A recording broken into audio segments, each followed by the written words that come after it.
This video demonstration, I am going to review some of the more common functions that you may use within a SQL script. There are a lot of different functions within the Transact SQL language, within Microsoft SQL Server, as well as other database management systems such as Oracle. But we're just going to go over a few of the functions today.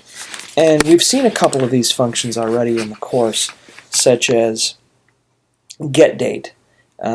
Cast was also used in one of our prior lectures and demonstrations. So let's take a look at this script, this SQL function script. We're going to be working inside of AdventureWorks Lite 2008 R2. All right. And the first function we look at here is cast, and this is a similar example, if not the same example that we looked at before as a way to review. So here we have an SQL select statement where we are creating a calculated column by concatenating three varchar or alphanumeric pieces of information together. An alphanumeric account number, which is a varchar, and then a sales order ID, which is actually an int. So anyone who's had any programming, and even if you have not, alphanumeric and a numeric, like an integer or a decimal, are really two different types of data, right?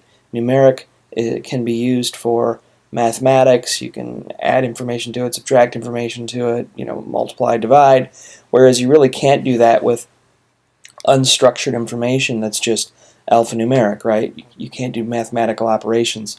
So fundamentally, the two data types are somewhat incompatible. All right, so we need to make them compatible so that we can do some of these operations with them. All right. Here we want to combine account number and sales order ID along with a literal value of a colon into a single calculated column. Right? And in order to do that, we need to convert the sales order ID from this numeric integer to something that's compatible with a literal value like a colon and a varchar column such as account number. So what's done here is that we use the cast function. And what the cast function does is it converts the first parameter here, whatever it may be, whatever column it may be, it converts it to the data type that follows the as keyword. Okay, so sales order ID, in this particular case it's an int, but even if it was a float or a numeric or a decimal, it would convert it to a varchar because we're saying cast the sales order ID as a varchar. All right, and then once it's casted, then you can use that in this expression of account number plus, or concatenate or append a colon onto the account number, and then append the varchar converted sales order ID onto that. All right, so if we run that, we'll see that there's one calculated column in the output, which is account number, a colon, and then the sales order ID. Okay, so that's cast. And you can use cast in a where clause, you can use it in the select clause, you can use it when you're inserting data, when you're updating data. Any of those SQL statements, you can use it as an expression. Date diff, we may have seen this before as well. Let's go ahead and change this to ship date. Okay, this is another function. Here we're taking two different dates and we are getting the difference between them. Okay, and the difference can be expressed in different units of measure.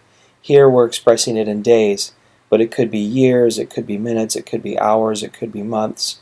And if you look up documentation on date diff, there's a number of different formats or units of measure that we can use there. In this particular case, we want to see the number of days that are different between these two dates. Okay, so date diff takes three parameters: the unit of measure, the first date, and then the second date that you want to see the difference in time. Right, so here we've got order date, due date, and then we have a new calculated column called lead time that is the difference between the two. We should probably change this to ship date so that we are more clearly see the two dates used in the date diff function.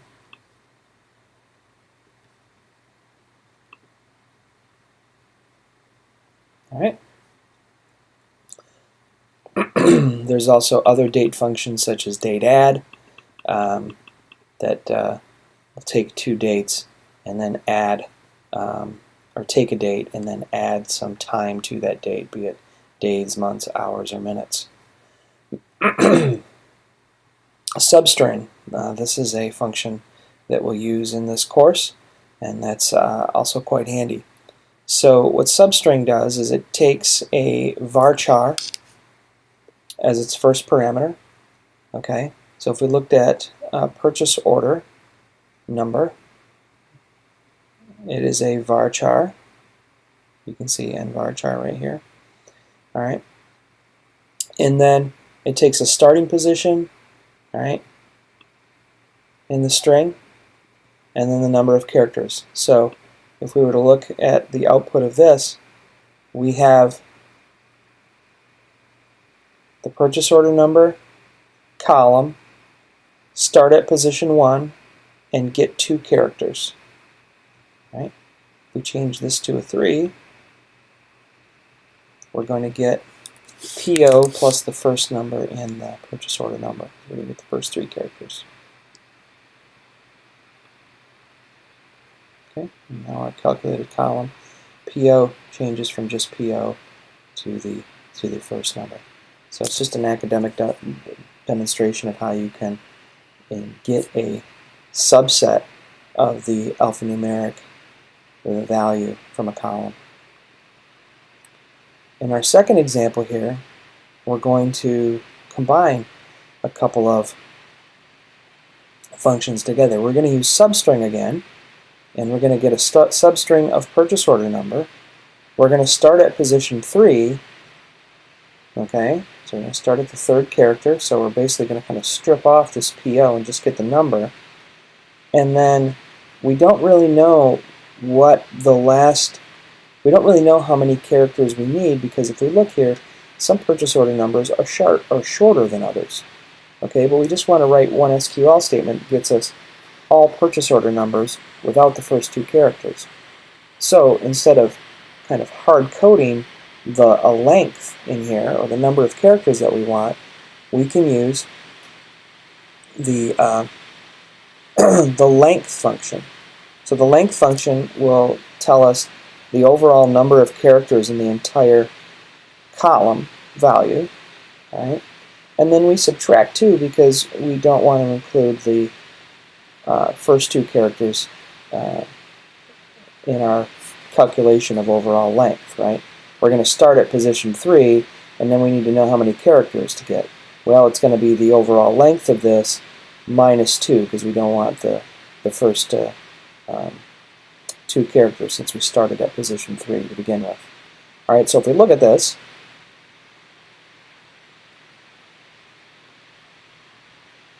now we have stripped off the PO from the front of all of our purchase order numbers. Okay, so first the length function occurs to get us the overall length of the purchase order number value. We subtract 2 at that to give us the overall number of characters that we want to get. And then we start at position 3 so that we eliminate the characters PO from the beginning.